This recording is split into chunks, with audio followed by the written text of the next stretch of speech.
Comedy Historian podcast with Robert Ross. In this episode, Robert is joined by Nick Santamaria as they discuss all things Abbott and Costello. They'll also be discussing Nick's latest book, The Annotated Abbott and Costello.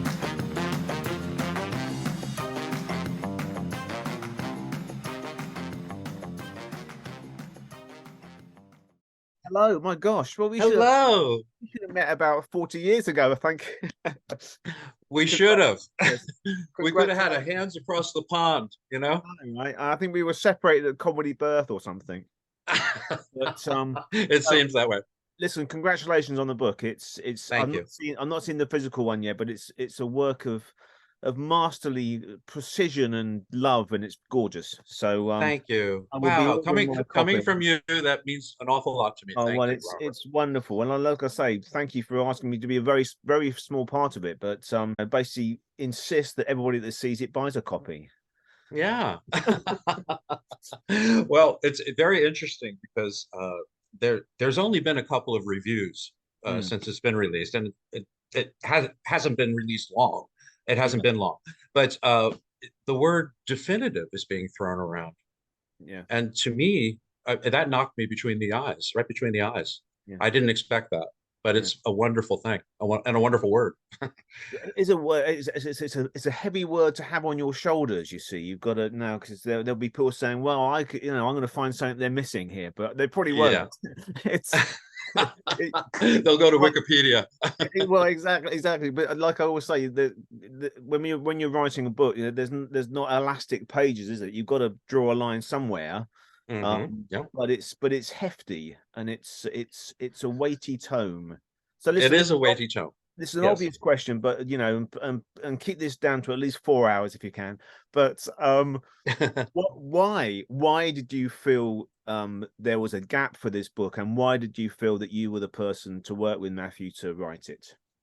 Okay, there's two things. Number one, the main reason we chose to write this book was because we feel that Abbott and Costello don't get the respect they deserve. I mean, Abbott has been cited by no less than Groucho Marx as the greatest straight man who ever lived.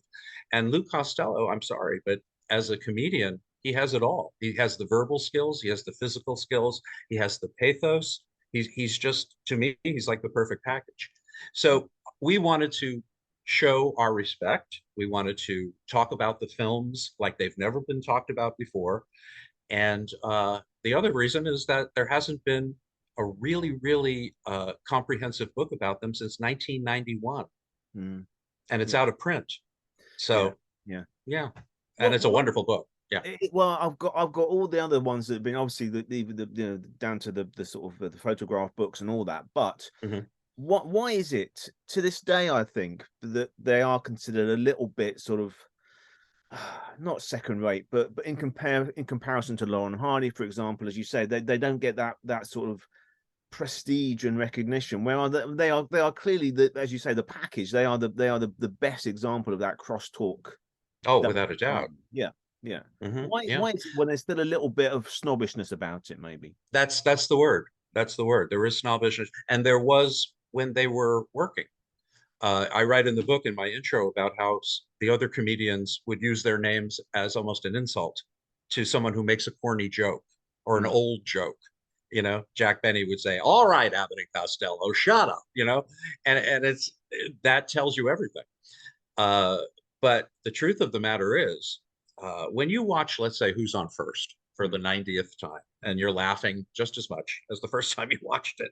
I don't know what it is about that bit, but it works every time. It's their acting skills that put it over. It's not the sketch. The sketch is not that great. It doesn't make sense. It's contrived to the 10th power.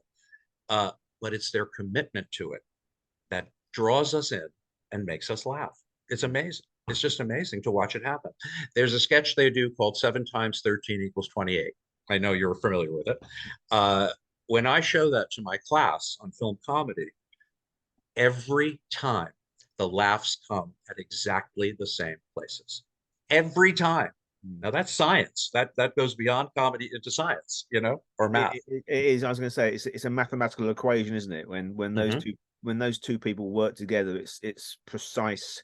Yes, I know you. Well, I've been to the Lou statue, and you know, to read that sketch and to read a lot of their sketches, it's pretty academically. You know, it's stretching the joke to beyond breaking point. But when you watched it performed, it's beautiful. That's it. Magic. It's their performances, you know.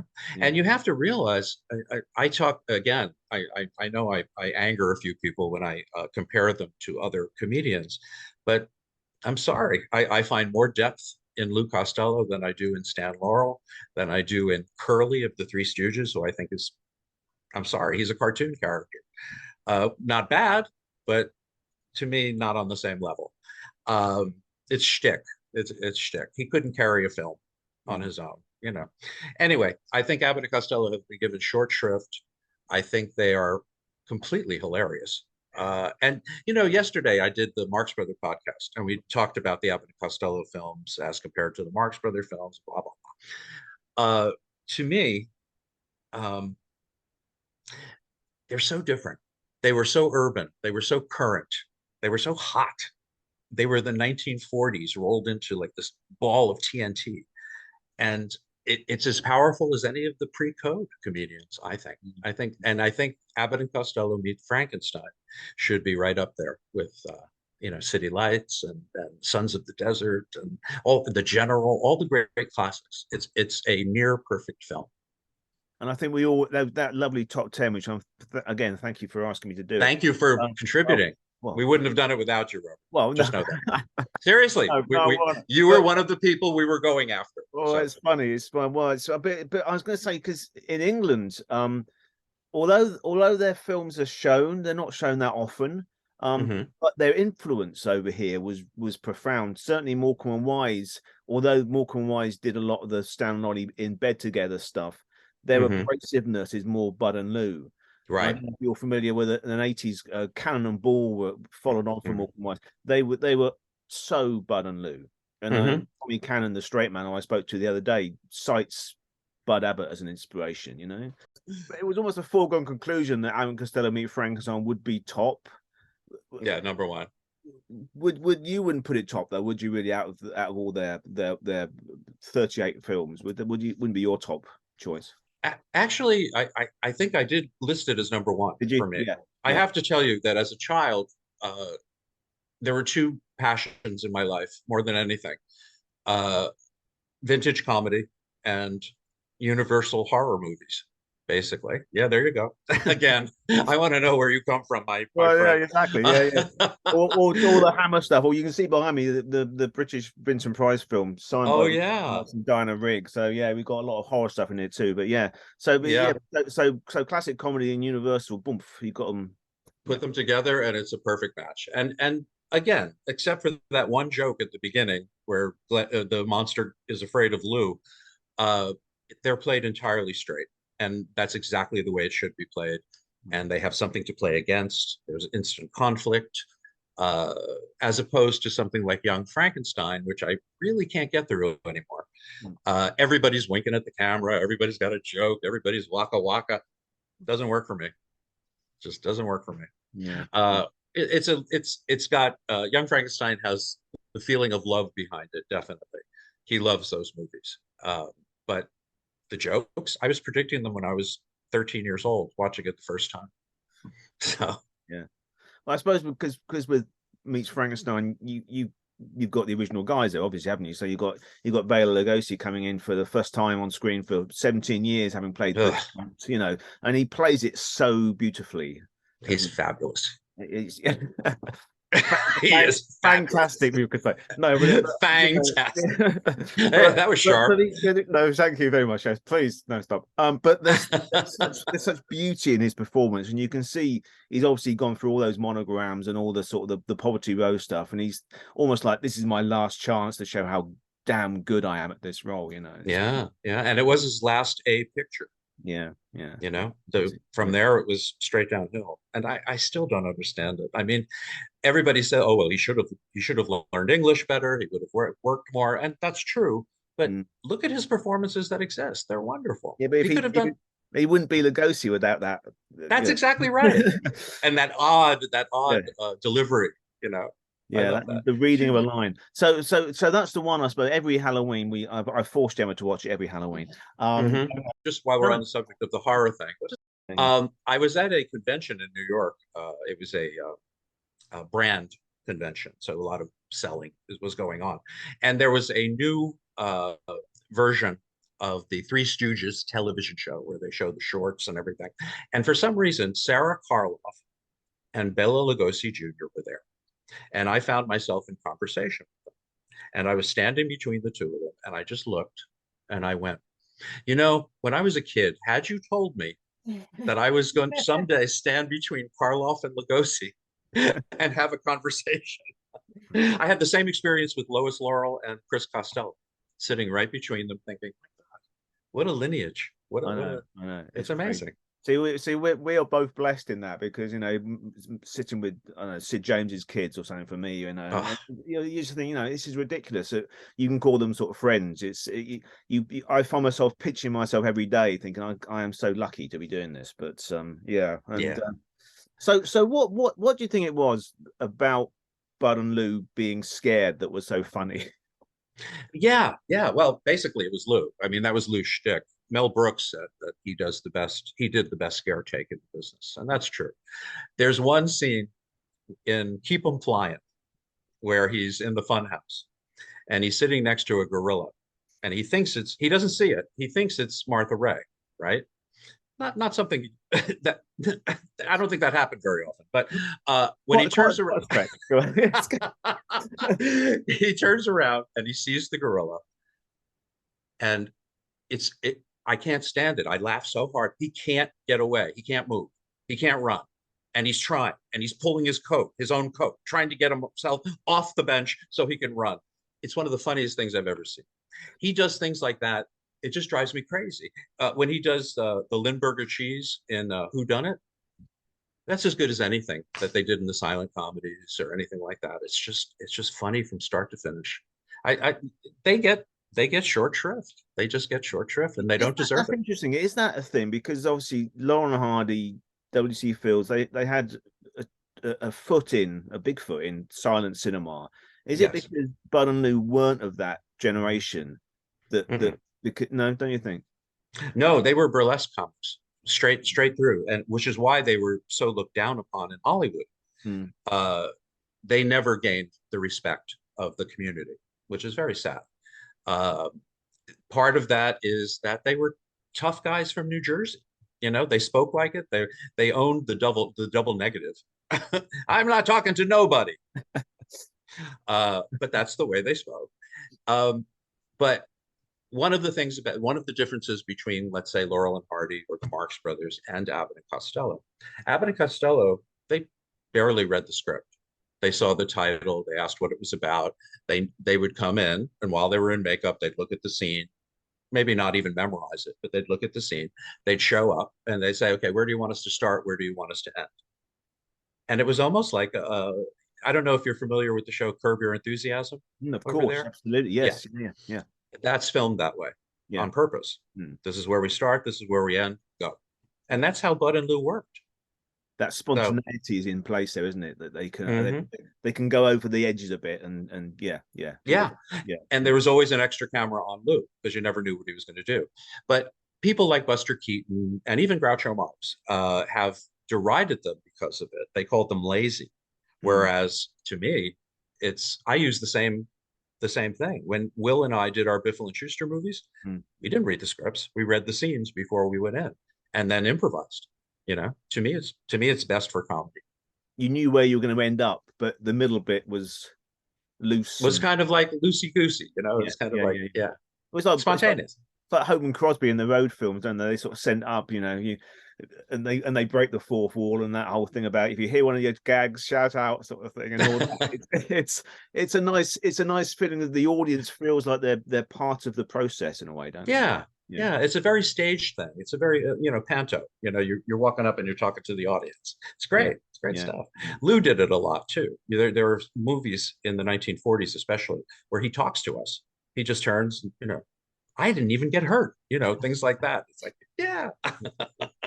But what surprised me that you're saying that about the fact that the Hollywood fraternity were quite sort of snobbish about them too, because they were making money, right? So Huge money. You would think in Hollywood, if you're big box office, then you should be lauded by all the Right. big wigs. But that didn't I happen. agree with you. I agree. No, it didn't happen. He had a few friends. They had a few friends in the business. Bud was very, I have to say, he owned a nightclub or a bar in Hollywood, and he would hang out there a lot with his burlesque buddies and stuff like that. That's where he was happy. Lou had a couple of friends in the business. At the beginning, the Andrews sisters were always over to the house. When Lou Jr. passed away, that stopped. He wasn't as social, understandably so. But William Bendix and his wife, they were best friends. Jane Wyman, I know he knew them, but basically, there's home movie footage on one of the collections of their TV shows, and you see a Sweet 16 party that Lou threw for his daughter, and the only celebrities were William Bendix and Jane Wyman, and I was very, very surprised to see Jane Wyman. But yeah, they thought, these guys are low class. These guys are, even the executives at Universal used to look down on them, and that's why Lou was so protective of the team and how they were treated. Yeah, and they were quite hypercritical of their own work, I suppose, weren't they? Would they watch the films after they'd been shot, and even a year or two after release, would they go back and sort of see what they could improve upon in their work, or was it a case of once the film's done, that was it, and on to the next? Yeah, they didn't even like doing 2 takes. Okay. But I know they went to the previews and they went to the premieres, so they saw the films. And it's funny, it's well known that neither one of them liked Abbott and Costello Meet Frankenstein. And after the premiere, Lou's mother, who he absolutely adored, came up and said, "That's the best thing you've ever done." So I think he might have changed his opinion based on that, but who knows? Maybe they just didn't like the change that was happening, because there was a change happening. I think you make a point in the book, or you certainly have on some of your online stuff, that it's the key that unlocks the door in a way, that film, isn't it? Because it's the one you see as a kid, as you did, as I did. It's the one that, again, like you, galvanized my love of these two crazy comedians, plus all that legacy of horror. And it's the one I think that you were hooked. It's the one I would show my niece, I think, when she's a bit older. Right. It's almost like that's their legacy. And if you've got the interest, then you can dig deeper, and with a thanks to your book, put it into some sort of context now, and watch their other work, can't you? Right. And a lot of my movie pals, a lot of my movie historian pals are using it as a companion to rewatch the films now. They're starting at the beginning chronologically and going and reading the chapter, then watching the films. What better way, You can count us in on that as well, because when I'm going to start, Gemma, from the very beginning, One Night in the Tropics, we're going to do the lot, and we will refer to your book. Do it. And I have to say, it's co-written by Matthew Coniam, who wrote the Annotated Marx Brothers, which is an excellent book. And his chapters in this book are just exemplary. I don't want to seem too humble, but when I read one of his chapters and then I read one of mine, I see that he went in for the heavy work while I went in for the instinctive work. I'm a comedian, so I'm doing it from a comedian's standpoint or a performer's standpoint. How did you sit down and divide the films up then? Was it a case of you just saying, "Oh, I definitely want that one," or was it a flip of the coin, or what? That was pretty much the way it went. We actually wrote down all the films. We made checkpoints on the ones we wanted to do, and it actually kind of worked out. So he did 19 and I did 19. It was perfect. I just had one request, was that I got to do Abbott and Costello Meet Frankenstein. We open every chapter with a quote, right? And then begin the chapter. Mine was written for Abbott and Costello Meet Frankenstein. The quote is written in Korean. And it means, it's translated to, "Thank you so much. We love that. That was hilarious." I took it on a cruise ship. I used to be a comedian on the cruise ships. And I took a tape of Abbott and Costello Meet Frankenstein. I got them to agree to let me use the movie theater at midnight. And I invited the whole staff, and they were all Korean. Nobody spoke English. you never heard such laughs. You never heard such laughs. They didn't understand a word that was going on, but they loved it. And I was like, wow, this is it. This is the proof. This is it. Well, I mean, you know, it's just going to get bigger and better in terms of the applause for it, I'm sure, because I will use the D word again. It is definitive. Oh, thank you. Thank you, Robert. And I'm can't wait for my hard copy to arrive. I'm holding back to start the Bud and Lou-a-thon until I get a proper copy in my hand. But we will do that. But what you've done in your book is going to be a sort of cornerstone for future generations to look at and learn from, which is for me it's so important what you've done. So thank you, Robert. Thank you. Thank you.